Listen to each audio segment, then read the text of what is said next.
മക്കളെ, അമ്മക്കിളിയുടെ ഇന്നത്തെ പുതിയ വിശേഷം എന്താന്ന് നമുക്ക് നോക്കാം. എന്താ പറയാൻ എന്റെ കുഞ്ഞുങ്ങളെ, പണികൾ ഇഷ്ടം പോലെ കിടപ്പുണ്ട്.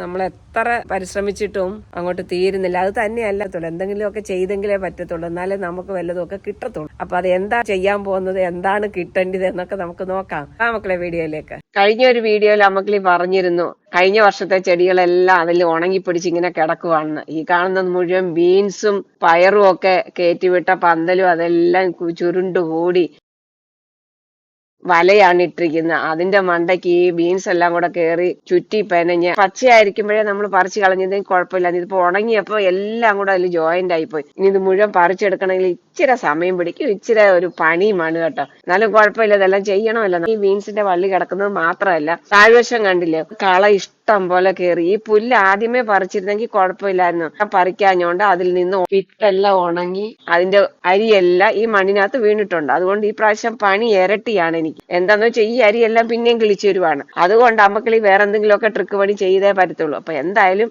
നിലത്തെ പുല്ലുകളെല്ലാം പറിച്ചു. ഇനി ചെറുതായിട്ടൊന്ന് കിളയ്ക്കണം. ആദ്യം മുഴുവനും ഉടനെ ഞാൻ കിളയ്ക്കുന്നില്ല, കുറേശ്ശെ കിളച്ചിട്ട് കുറേശ്ശെ ചെടികൾ അങ്ങോട്ട് നടുക. ആദ്യം റെഡി ആയിട്ടുള്ളത് അങ്ങോട്ട് നടാന്ന് വിചാരിച്ചിട്ടാ. കിളച്ചാൽ മാത്രം പോരാല്ലോ, ഇനി അതെല്ലാം ഒന്ന് ഒരുക്കി അതിനകത്തെ കല്ലുമണ്ണും കട്ടയെല്ലാം പറക്കി കളയണം. ഇതെല്ലാം ചെയ്തിട്ട് അടുത്ത് നമുക്ക് തുടങ്ങാൻ പറ്റും.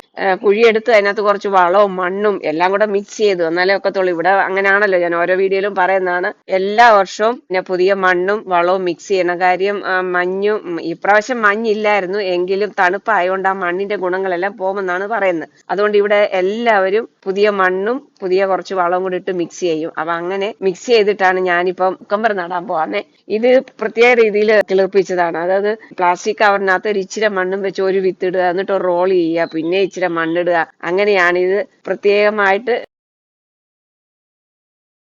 അപ്പൊ അങ്ങനെ കുക്കമ്പറാണ് ഇപ്പം നട്ടുകൊണ്ടിരിക്കുന്നത്. എന്നിട്ട് കുറച്ച് വെള്ളം അതിനങ്ങോട്ട് സ്പ്രേ ചെയ്ത് ഒഴിക്കണം. ഒഴിച്ചെങ്കിലേ നമുക്ക് ഇപ്പൊ തൽക്കാലം അങ്ങോട്ട് നിൽക്കണമല്ലോ. അത് കഴിഞ്ഞിട്ട് ഒരു 3-4 ദിവസമെങ്കിലും നമുക്കൊന്ന് വെയിലത്തൂന്നൊന്നും മറച്ചു പിടിക്കണം. അത് നേരെ വെയിൽ അതിന്റെ മണ്ടയ്ക്കോട്ട് സൂര്യപ്രകാശം അടിക്കാൻ പാടില്ല. അതുകൊണ്ട് അതിനൊരു കവറും, പ്രൊട്ടക്ഷൻ കവർ ഇത് ഞാൻ കുറെ വാങ്ങി വെച്ചിട്ടുണ്ട്. അപ്പൊ അത് വെച്ചിട്ട് അതിന്റെ വേളോട്ട് കുറച്ച് മണ്ണിട്ടാല് വെയിലും അധികം കൊള്ളത്തില്ല. അതിനെക്കാട്ടി മുഖ്യം എലിയുടെ ശല്യം ഭയങ്കരമാണല്ലോ. അത് ഈ കുക്കമ്പറൊക്കെ പെട്ടെന്ന് അത് കടിച്ചു പൊട്ടിക്കും. കാര്യം അതിൽ ചെറിയ, എനിക്കൊന്ന് തണ്ടിനൊക്കെ മധുരം ഉണ്ടെന്ന്. അതുകൊണ്ട് അതും എല്ലാം കവറിട്ട് മൂടി നല്ല സെറ്റ് ആക്കിയിട്ട് ഇനി ബാക്കി കുറച്ച് കിളയ്ക്കണം. അത് പുറകാലെ കാണിക്കാം മക്കളെ. ഈ വീഡിയോ നിങ്ങൾക്ക് എല്ലാവർക്കും ഇഷ്ടപ്പെട്ട ഒരു ലൈക്കും കമന്റും ഒരു ഷെയറും ഒക്കെ ഒന്ന് തന്നേക്കണേ. സബ്സ്ക്രൈബ് ചെയ്യാത്തവരാരെങ്കിലും, ആദ്യമായിട്ട് കാണുന്നവരാരെങ്കിലും ഉണ്ടെങ്കിൽ ഒന്ന് സബ്സ്ക്രൈബും ചെയ്യണം കേട്ടോ മക്കളെ. അപ്പൊ ഇതാണ് അമ്മക്കിളിയുടെ ഇന്നത്തെ വീഡിയോ.